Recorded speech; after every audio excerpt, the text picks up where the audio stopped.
क्या आप भी लोन लेकर घर खरीदने की सोच रहे हैं? तो इस लोन पर आपको बैंक्स को अच्छा खासा ब्याज भी देना पड़ेगा। कैसा हो अगर आपको अपने लोन पर ब्याज देना ही ना पड़े?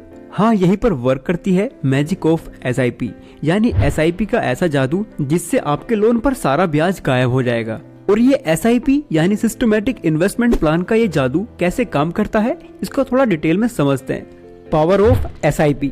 लोन लेकर घर खरीदने से पहले ये जरूर कैलकुलेट करें कि लोन के प्रिंसिपल अमाउंट के अलावा कितना और इंटरेस्ट आपको पे करना पड़ रहा है। कई बार तो आपको घर की प्राइसिंग के कंपैरिजन में डबल पे करना पड़ जाता है। तो इसके लिए जरूरी है कि आप घर खरीदने से पहले एक फाइनेंशियल प्लानिंग जरूर करें। अलग से इन्वेस्टमेंट की कुछ ऐसी प्लानिंग की जाए जिससे घर खरीदने में खर्च होने वाले फंड को भी रिकवर किया जा सके। और ये मुश्किल नहीं है, बस इसके लिए कुछ स्मार्ट इन्वेस्टमेंट आपको करने होंगे। वैसे इसके लिए बेहतर फॉर्मूला है EMI के साथ साथ SIP यानी सिस्टमैटिक इन्वेस्टमेंट प्लान के थ्रू आप म्यूचुअल फंड में इन्वेस्ट करें। अगर आप एक डिसिप्लिन के साथ इन्वेस्ट करते हैं तो घर की EMI खत्म होने तक इतनी रकम पा सकते हैं कि कम से कम लोन पर दिया जाने वाला ब्याज तो रिकवर हो ही जाएगा।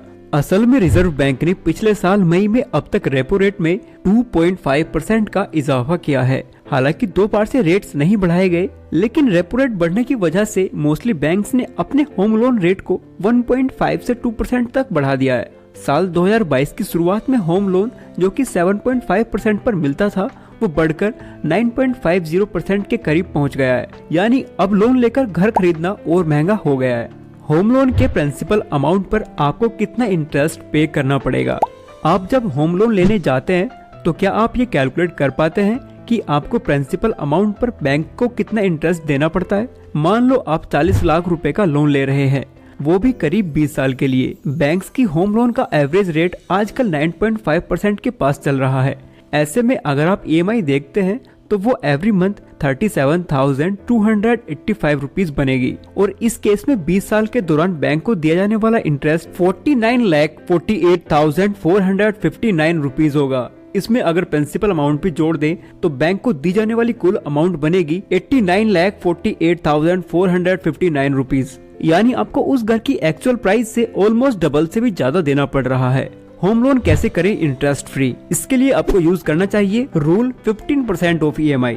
यहाँ पर आपकी मंथली EMI थी 37,285 रुपीज और इसका 15% बनता है 5,593 रुपीज। आपको किसी बेहतर म्यूचुअल फंड स्कीम में SIP के थ्रू इन्वेस्ट करना होगा और ये इन्वेस्टमेंट भी 20 साल के लिए ही होगा। और अगर म्यूचुअल फंड की 20 साल की हिस्ट्री देखें तो ऐसे बहुत से म्यूचुअल फंड्स हैं जिन्होंने 15% से ज्यादा के रिटर्न्स दिए हैं, लेकिन हम यहाँ पर 13% के रिटर्न्स कैलकुलेट करके चलेंगे।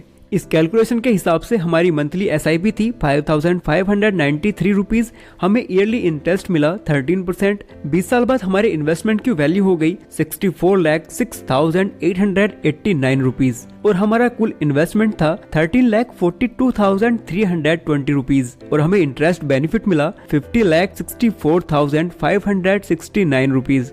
इस कैलकुलेशन में साफ देखा जा सकता है कि हमने अपने होम लोन का इंटरेस्ट कवर कर लिया है, जहां पर हमने अपने होम लोन के लिए 49,48,459 रुपीज बैंक को इंटरेस्ट दिया था और वहीं हमारे इन्वेस्टमेंट का इंटरेस्ट बनता है 50,64,569 रुपीज। गाइज, अगर आप अपनी EMI का 25% SIP के थ्रू इन्वेस्ट करते हैं तो आप अपना complete loan with principal amount cover कर सकते हैं, जिसकी कैलकुलेशन कुछ इस तरह बनती है।